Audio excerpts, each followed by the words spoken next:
Hey, what's going on, guys? Felix here from Podcasting Secrets and the Shopify Masters Podcast. Today, I want to talk to you about offering your unique perspective and why it's so important to do that when you are starting your podcast.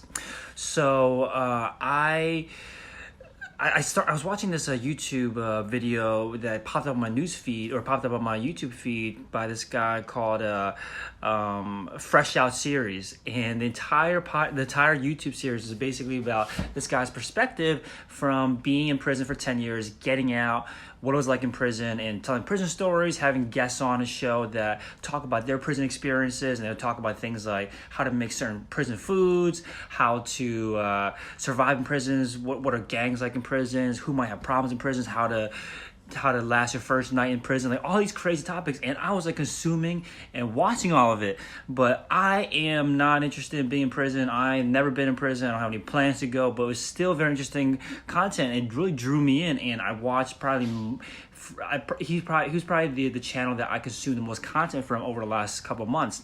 And because he has a unique perspective, right? He has a perspective that I cannot get anywhere else. It's going to be really hard for you to find content like that. Someone that's telling prison stories on YouTube anywhere else, at least definitely not to the same quality as him. So I think this is important about offering unique perspective, because I think we talked about in the last episode about the importance of offering behind the scenes content, how that can be what hooks people into watching your show, because it offers, again, content that people cannot get anywhere else. And this is the goal, right? How do you offer content you can't get anywhere else? If you don't have behind the scenes content, another great way to do is offering your unique perspective. Because the biggest mistake I see a lot of people make is that they will create a podcast, talk about anything and everything, or they'll talk about just, even if they pick a specific topic, they'll talk about it generally and talk about it without applying their particular unique perspective. And I started thinking about how can I use this in what I'm doing with Podcasting Secrets.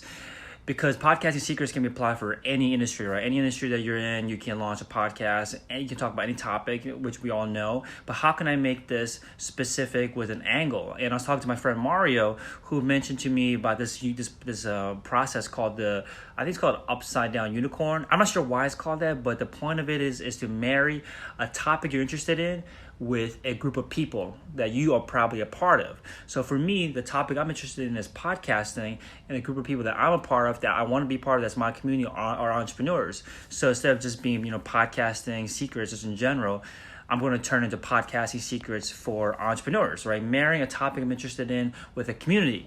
And he's doing something where he's focused on the keto diet, and he's focused on, I believe, entrepreneurs as well. So his thing's keto, not just the keto diet, but keto diet specifically for entrepreneurs. So finding a way to basically apply what you're interested in with a community that you're part of, and that creates a unique perspective, a unique angle, and a great way to just position your podcast differently from others in the same topic. And the great thing about that is because it really calls out to your audience, right, that you want to attract. Because by calling it, Podcasting Secrets, I'm attracting people that are interested in podcasting. But then if I say Podcasting Secrets for entrepreneurs, they're like, wow, I'm an entrepreneur. I want to be part of that community and join the cause. So think about that. Think about how do you create a unique angle by just marrying the topic with a community, ideally the community you're a part of, and you can launch your podcast that way. So that's the way we're moving forward with Podcasting Secrets, to focus on a specific community, entrepreneurs in this case. And that's what I learned. I learned that if you can just find a community that you attach yourself to, you should do it. And I was interviewing someone on my Shopify Masters podcast. I learned the same thing, which was that she started a fitness apparel company, but she didn't just launch it to anyone and all athletes. What she focused on specifically was the roller derby athletes, which is like super niche to me. I don't know too much about roller derby, so I can imagine that I would imagine that it's pretty niche. But she marries fitness apparel with roller derby community. There's no one out there that's going to be able to do the same thing.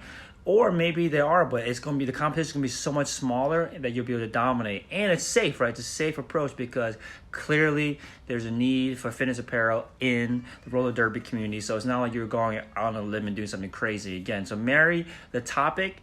In this case, if you're opening a store, fitness apparel with a community, in their case, roller derby. For me, podcasting is my thing. My community are entrepreneurs, so it's Podcasting Secrets for entrepreneurs. So think about your thing. How do you refine? How do you niche down take the topic that you're talking about and call out who is the community that you want to serve, who is the community that you want to hang out with, who is a community that you actually want to be surrounding yourself by. So I hope that helps you out as you think about what to launch a podcast about, or maybe you have a podcast already and you're trying to find a way to, and you're not getting any traction. The reason why you're not getting any traction is because you have not attached yourself to a community. So think about the community that you can attach yourself to and start messaging yourself that way. I mean, ideally, you can change your podcast to be called that. You know, whatever your topic is, call it, you know, dog lover, or I guess you can do something like, I don't know, teachers who love dogs, right? It's not just about dogs. There's so many of those, but then there's so many teachers as well. You married two together, now you have a unique angle. So think about how you can combine two things together, a topic and a community, a topic and a type of person, to create the niche that can allow you to dominate and get traction and grow from there. All right, so hopefully that helps you guys out, and I'll talk to you guys soon. Take care. Bye-bye.